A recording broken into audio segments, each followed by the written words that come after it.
Hello दोस्तों, कैसे आप सभी लोग। उम्मीद करते हैं आप सभी अच्छे होंगे और प्लीज़ चैनल को ज़रूर सब्सक्राइब कीजिए अगर अभी तक आपने चैनल को सब्सक्राइब नहीं किया है तो। यहाँ पर आपको काफ़ी इन्फॉर्मेटिव वीडियोस मिलेगी। तो यहाँ पर पाकिस्तान ने भारत पर इल्ज़ाम लगाया था कि भारत की तरफ से एक प्रोजेक्टाइल पाकिस्तान आया और वहाँ पर कुछ सिविलियंस की प्रॉपर्टी को डैमेज कर दिया। पाकिस्तान का कहना है कि 9 मार्च को भारत की तरफ से एक प्रोजेक्टाइल आया और 3 मिनट के अंदर ही पाकिस्तान के अंदर 140 किलोमीटर अंदर मियाँ चन्नू नाम की जगह पर गिर गया। अच्छी बात यह थी कि यहाँ पर कोई कैजुअलिटी सामने नहीं आई और भारत ने भी ये बात कंफर्म कर दी है कि हाँ, एक ऐसा इंसिडेंट हुआ है। तो क्या है पूरा मामला, आज इसके बारे में बात करते हैं, लेकिन उससे पहले हम न्यूज़ आर्टिकल्स देख लेते हैं। The times of India, India accidentally fired missile into Pakistan, defence ministry, यानी कि यहाँ पर रक्षा मंत्रालय ने भी ये कंफर्म कर दिया है। The Print, accidentally fired missile into Pakistan due to tech glitch, says India, it was BrahMos. यानी कि ये मिसाइल जो थी वो ब्रह्मोस सुपरसोनिक मिसाइल थी जो स्पीड ऑफ साउंड से भी ज़्यादा तेज़ है। India Today, glitch led to accidental firing of missile that landed in Pakistan, प्रोबॉन, यानी कि सरकार ने यहाँ पर जांच का आदेश दे दिया है। और द इंडियन एक्सप्रेस में भी ऐसा ही न्यूज़ आई है और बहुत सारी ऐसी दूसरी जगह पर है। Pakistan had on Thursday said an unarmed Indian supersonic missile took off from Sirsa and landed near Mia Channu in Khanewal district. यानी कि यहाँ पर मिसाइल के ऊपर कोई भी एम्यूनिशन नहीं लगा हुआ था, यानी कि वॉरहेड नहीं था, यानी कि सिंपल ये एक मिसाइल थी। 124 किलोमीटर अंदर आ गई पाकिस्तान की टेरिटरी में मियाँ चन्नू पे। ये पाकिस्तान के पंजाब स्टेट में आता है। तो यहाँ पर पाकिस्तान ने भारत पर आरोप लगाया था कि एक प्रोजेक्टाइल भारत से सुपरसोनिक स्पीड से पाकिस्तान आया और 124 किलोमीटर अंदर आकर मियाँ चन्नू नाम की जगह पर गिर गया हो। और मैं आपको इसका एक वीडियो भी दिखा देता हूँ जिसमें पाकिस्तानी आर्मी इसके बारे में बात कर रही है। A high-speed flying object was picked up inside Indian territory by Air Defence Operations Center of Pakistan Air Force.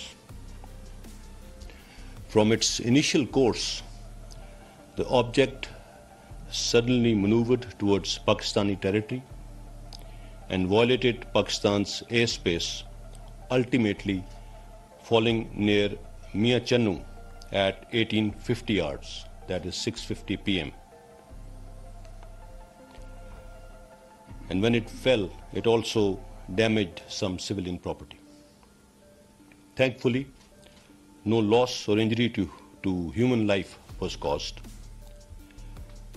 Pakistan Air Force continuously monitored the complete flight path of the flying object from its point of origin near Sirsa in India till its point of impact near Mia Channu.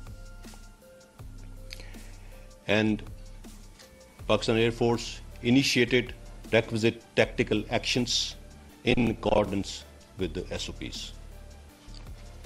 It is important to highlight that flight path of this object endangered many international and domestic passenger flights both in Indian and Pakistani airspace as well as human life and property on ground. Whatever caused this incident to happen, it is for the Indians to explain. ये Pakistani military के spoke person Babar Iftikhar है और इन्होंने ये कहा है कि ये प्रोजेक्टाइल हरियाणा के सिरसा से आया है और कुछ सिविलियंस की प्रॉपर्टी को डैमेज कर दिया है। सिर्फ 3 मिनट में इसने 124 किलोमीटर का सफ़र तय करके पाकिस्तान को हिट किया था और इस चीज़ को भारत ने एक्सेप्ट भी कर लिया है और यहाँ पर भारत ने अपनी गलती मान ली और यहाँ पर भारत ने स्टेटमेंट इशू करते हुए कहा है कि 9 मार्च को एक रूटीन मेंटेनेंस के दौरान टेक्निकल इशू के कारण मिसाइल एक्सीडेंटली फायर हो गई और यहाँ पर एक हाई लेवल इंक्वायरी का ऑर्डर भी दे दिया है। हमें पता चला है कि ये मिसाइल पाकिस्तान में गिरी है और जिसका हमें अफसोस है और अच्छी बात यह है कि इससे किसी की जान नहीं गई है। तो यहाँ पर इसको ANI ने भी ट्वीट करके बताया है कि 9 मार्च को ऐसा हुआ है, माल फंक्शन हुई है मिसाइल और यहाँ पर इंडियन आर्मी ने रिग्रेट फील किया है। While the incident is deeply regrettable, it is also a matter of relief that there has been no loss of life due to the accident. Bharat ने एक जिम्मेदार देश होने के नाते अपनी गलती मान ली और स्टेटमेंट इशू करके अफसोस भी जाहिर किया है। ये है वो स्टेटमेंट जिसको प्रेस इन्फॉर्मेशन ब्यूरो ने इशू किया है डिफेंस विंग की तरफ से। तो भारत ने एक जिम्मेदार देश होने के नाते अपनी गलती मान ली और स्टेटमेंट इशू करके अफसोस भी जाहिर किया है।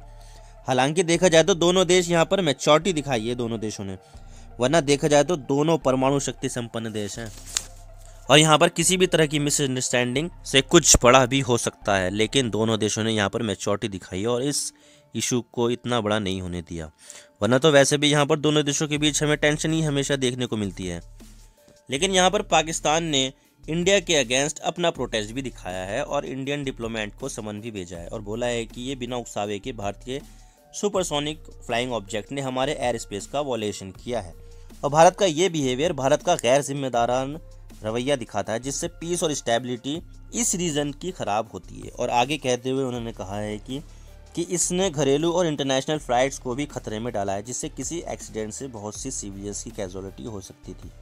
लेकिन मैं इतना कहूँगा कि दोनों ही देशों ने काफ़ी मैच्योरिटी दिखाई है और दोनों ही देशों ने एक काफ़ी अच्छे तरीके से इस इशू को हैंडल किया है, डील किया है।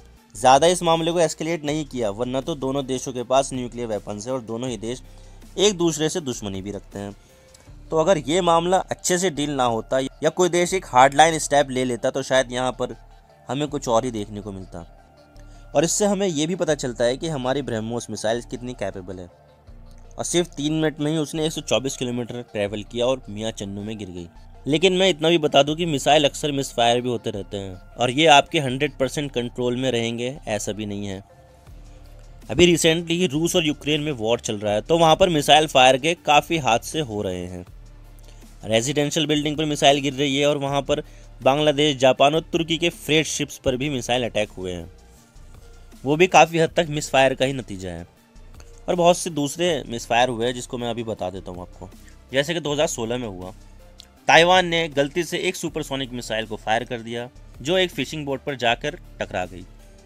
फिशिंग बोट पर 1-2 लोगों की शायद मौत भी हो गई थी जो चाइना के थे। तो यहाँ पर चाइना ने सिंपली उनसे कंपनसेशन मांग लिया। तो यहाँ पर भी एक मिसाइल मिस फायर का एक इंसिडेंट सामने आया था। और 2015 में भी क्रीमिया के पास रशिया की फ्रिगेट से मिसाइल मिस फायर हो गई थी।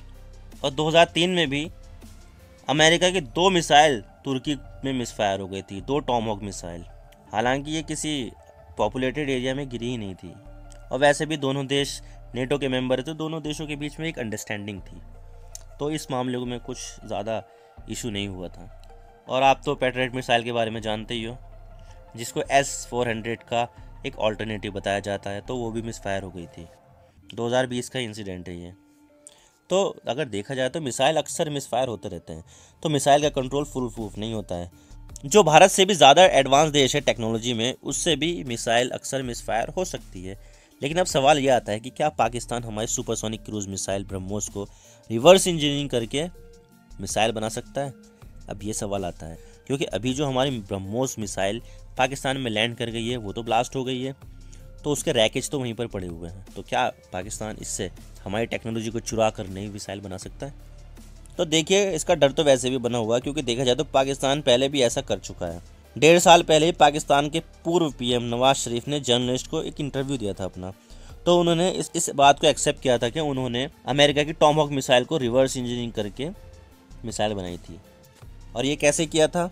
उस समय, यानी कि ये 2003-4 की बात है, उस समय अमेरिका अफ़गानिस्तान में दाखिल हो गई थी ओसामा बिन लादेन को पकड़ने के लिए, तो उसको इन्वेजन कर दिया था अफ़गानिस्तान का, जो पिछले साल ही अमेरिकी आर्मी वहाँ से निकली है। तो तब की बात है, अमेरिकी लोग अफ़गानिस्तान पर अक्सर मिसाइलों से हमला कर रहे थे तालिबान के अगेंस्ट। तो उसमें से एक मिसाइल पाकिस्तान के बलूचिस्तान में गिर गई थी, एक सुनसान इलाके में गिर गई थी, वो फटी नहीं थी, मतलब पूरी की पूरी ऐसी ही थी। तो तब पाकिस्तान ने वो मिसाइल उठाई और उसको रिवर्स इंजीनियरिंग करके अपने सुपरसोनिक मिसाइल प्रोग्राम को बना लिया था उसी से ही। लेकिन मैं आपको बता दूं कि वो जो पाकिस्तानी टॉमहॉक मिसाइल मिली थी वो ज़्यादा डैमेज नहीं थी, जिससे उसकी रिवर्स इंजीनियरिंग करना पॉसिबल हो गया था।